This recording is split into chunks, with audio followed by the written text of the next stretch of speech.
Hello people, I am Jaby KOAY, joined by ACHARA, the KIRK. Hello. And we're talking about SONCHIRIYA. I never actually found out what that means. Does it mean golden bird or something like that? Golden bird. They told us in the movie. I knew it was somewhere in the ether of the Jaby brain, because it was in the subtitles and... Yes. Yep. This is written and directed by Avijit Chowdary, starring Sushant, Singh, Rajput, Bhumi Pednekar, and Manoj Bajpayee. And this is going to be non-spoiler, so fret not, as I like to say, for you will not be spoiled by spoilers.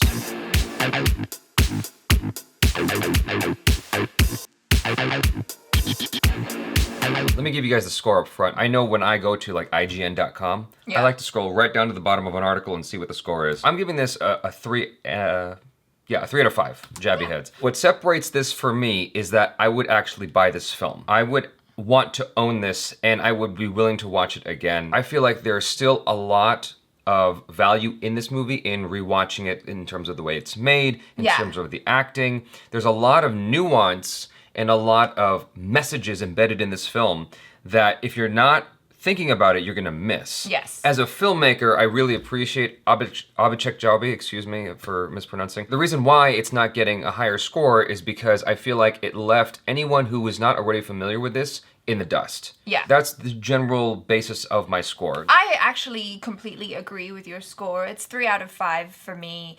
For very much the same reasons. I thought it was very beautifully shot, very interesting to look at, very nuanced, great acting, and I liked the music as well, and the use of music and the use of silence, which was really great. As an American, just to let you guys know, this is essentially a Western.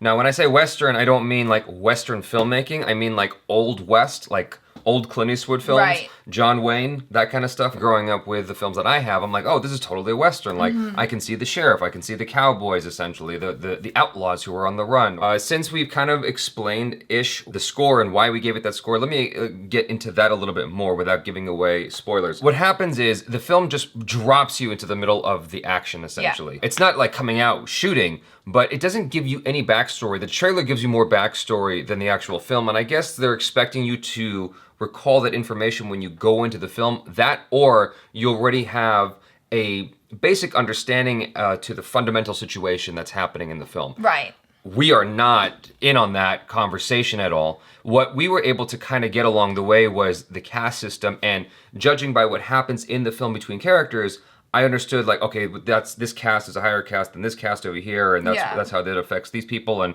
it has some kind of impact on them mentally, emotionally. Socially, exactly, that's what I was looking for. I understood that without really fundamentally understanding the cast system, but what was informing character motives, why they were together in the first place, none of that was explained in the film. And I feel like an easy little paragraph at the beginning of the movie or some flashbacks, that would have helped. I feel like you have to know the historical backdrop of the story. I was like, okay, I get it, they're rebels, but why?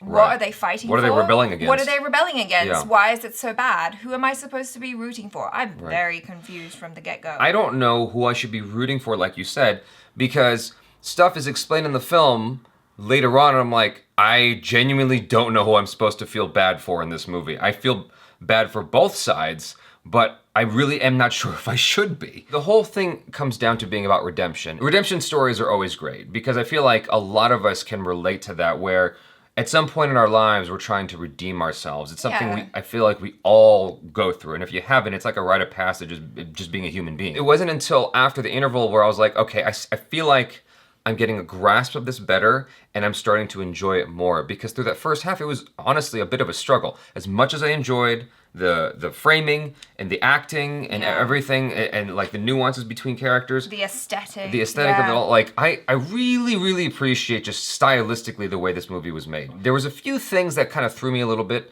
and particularly in the first action sequence. There's some exchanges that happened with gunfire where I was like, okay, I understand that like in a real gun exchange, it's not moving the way a Tom Cruise movie moves, but it's still noticeably slow. It was almost like they were going through a rehearsal sometimes. As soon as you said, oh, this is a Western, I was like, oh, okay, I get it now. Because when we left the movie, I was like, I just don't know why there were so many long close-ups. They weren't earned. Right. Because I felt like they were trying to make this emotional feeling, but I was like, I don't feel it yet, so I feel like it's a bit too soon for that. But as soon as you were like, oh no, but it's like a Western style, I kind of got it a bit more, what they were going for. The main cop, you see him in the trailer.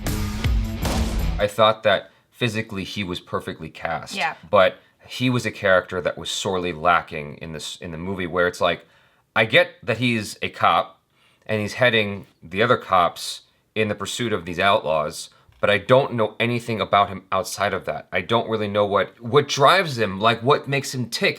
There's no character nuance there, and for a 2.5-hour film, I feel like we could have gotten a little bit more. Let's just talk about the acting for a hot second. Just across the board, I want to say everybody in this film was solid. Yes. Like they were all well chosen. I'm a big fan of Manoj Bajpayee. Every time I see him, I'm like, this guy rocks. There's just something so cool and so charismatic about him. His eyes. Yeah. Whenever he's speaking, I just like listening to him speak. Sushant Singh Rajput. The first time I really noticed him was MS Dhoni. I liked him in this film. I liked him more here than I did in MS Dhoni. His performance was so strong here and so like grounded. Sushant Singh Rajput plays Lakhna, who is the virtuous character in the film. He's our moral compass in the story. And you see that he is trying to redeem himself for something and you're not quite sure what. And what that reminded me of all things, was In Bruges.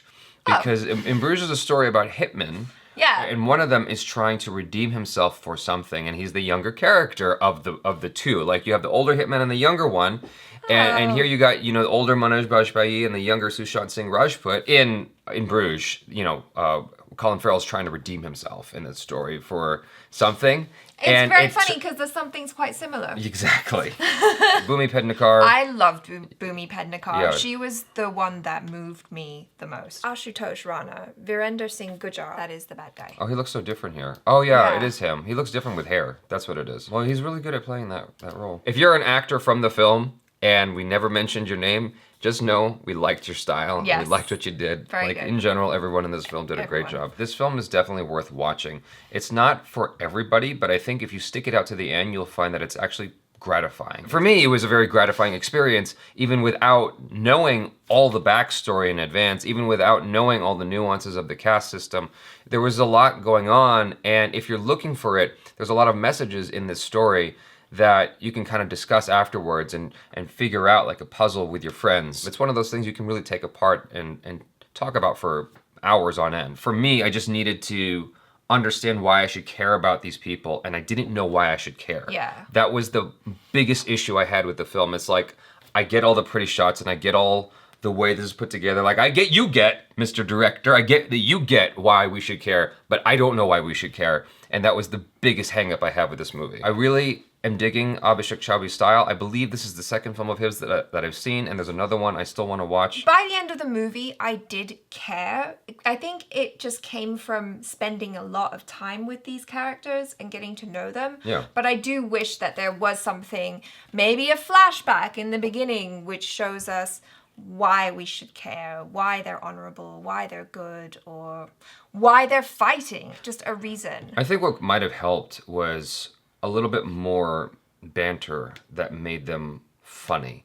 Like, I know that sounds like a weird note, but if you have just some, because they showed it in the trailer and it happened one time, and I'm like, no, you needed more of that. You needed more of that kind of exchange to happen, because if you're not going to give us backstory on these people, we need to see why they're likable, why we want to spend 2.5 hours with them, other than following them on their journey to redemption. I mean, it's a film that's more on the quieter side, so maybe there's no room for that. But that's, for me, what made something like, I mentioned it earlier, In Bruges, so likable, was that even though I didn't know what the backstory was as to why this character was upset and what he was trying to accomplish in Bruges, the banter was so fun to watch. Yeah. And even though it's in Hindi or, not English, I feel like banter is still, it still can be interesting to watch. It kind of characterizes each person differently.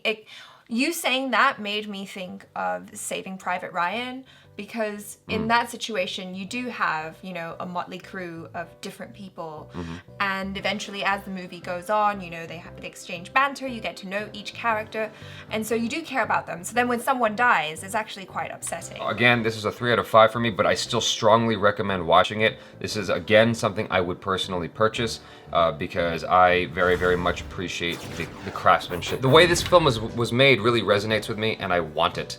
So this and Gully Boy. Yeah. You know, I definitely want to own those films.